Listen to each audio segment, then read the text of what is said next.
নমস্কার বন্ধুরা, আরও একটা নতুন রেসিপির ভিডিওতে আপনাদের সবাইকে স্বাগত। সবাইকে জানাই হ্যাপি নিউ ইয়ার। নতুন বছর আপনাদের সবারই খুব ভালো কাটুক।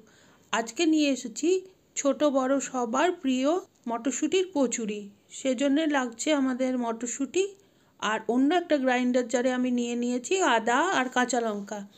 এই দুটোকেই আমি আলাদা আলাদাভাবে পেস্ট করে নেব। একসাথেও করা যায়, কিন্তু আদাটা একটু ভাজা হতে সময় লাগে আর মটরশুঁটিটা তাড়াতাড়ি কুক হয়ে যায়।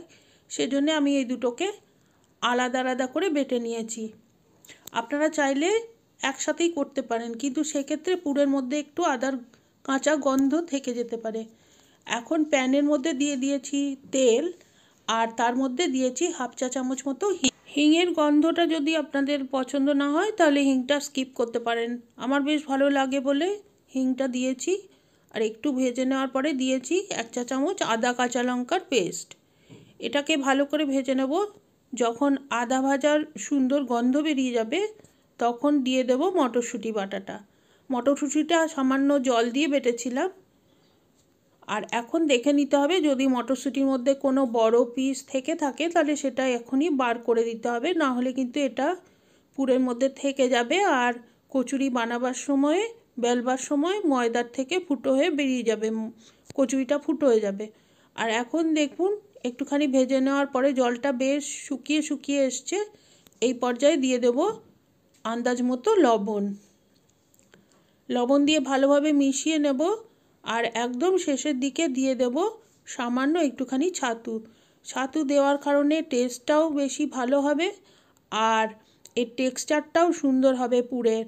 আর পুরটা ময়দার মধ্যে খুব ভালোভাবে মিশে যাবে, বেলবার জন্য সুবিধে হবে, সেজন্যে ছাতুটা দিই আমি। আপনারা চাইলে এটা স্কিপ করতে পারেন। এখন পুরটা হয়ে গেছে, ঠান্ডা হতে দিয়ে দিয়েছি। আর এখন ময়দাটা মেখে নেব।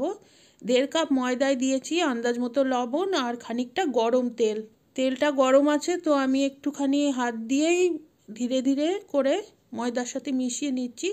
আপনারা চাইলে এটা হাতা বা কোনো চামচের সাহায্যে করতে পারেন। আর এখন মুঠো করলে যদি এরকম দলা পাকিয়ে যায় তাহলে জানবেন ময়ানটা ঠিকঠাক হয়েছে। এবার সামান্য গরম জল অল্প অল্প করে দিয়ে একটা নরম ডো তৈরি করব, যেমন সাধারণত লুচি পরোটার ক্ষেত্রে হয়ে থাকে। দেখুন এই রকম নরম হবে। সামান্য একটু ওপরে গরম তেল ছড়িয়ে দিয়ে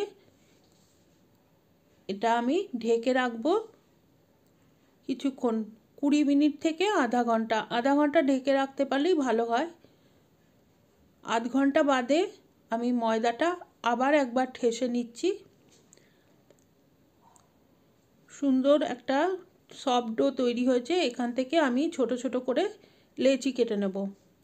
আপনারা আপনাদের পছন্দ মতো সাইজের করে নেবেন।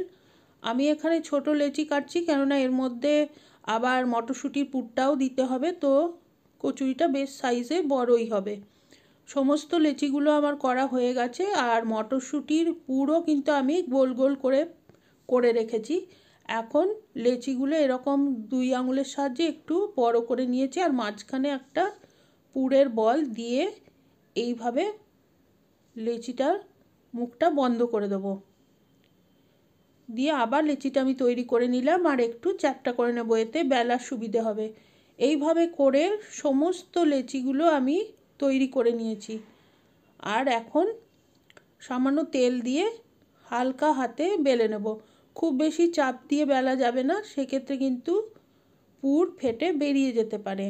আর সমস্ত লেচিগুলো একসাথে তৈরি করে নিতে বললাম, এতে করে একটু সময় পাওয়া যায়, ভেতরের পুরটার আর ময়দার বন্ডিংটা ভালো হয়।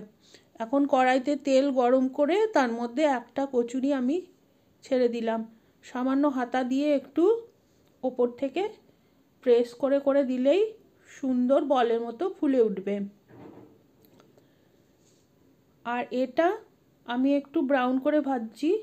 আপনারা চাইলে এর থেকে আগে একটু সাদা অবস্থাতেও তুলে নিতে পারেন।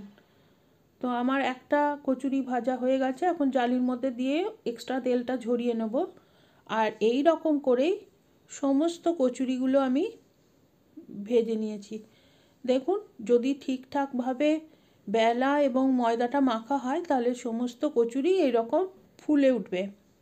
আর এখন আমি পরিবেশন করছি আলুর দম দিয়ে। আমি এখানে একটু মটরশুঁটি দিয়ে আলুর দম করেছি। আপনারা যদি রেসিপিটা দেখতে চান আমি ডেসক্রিপশন বক্সে লিংক দিয়ে দেবো, আপনারা দেখে নেবেন। তো আপনারা আপনাদের পছন্দ মতো সবজির সাথে এটা পরিবেশন করুন। বাড়িতে অবশ্যই একবার ট্রাই করবেন আর কমেন্ট করে জানাবেন কেমন লাগলো। আর রেসিপিটা ভালো লাগলে please like, share and subscribe my channel.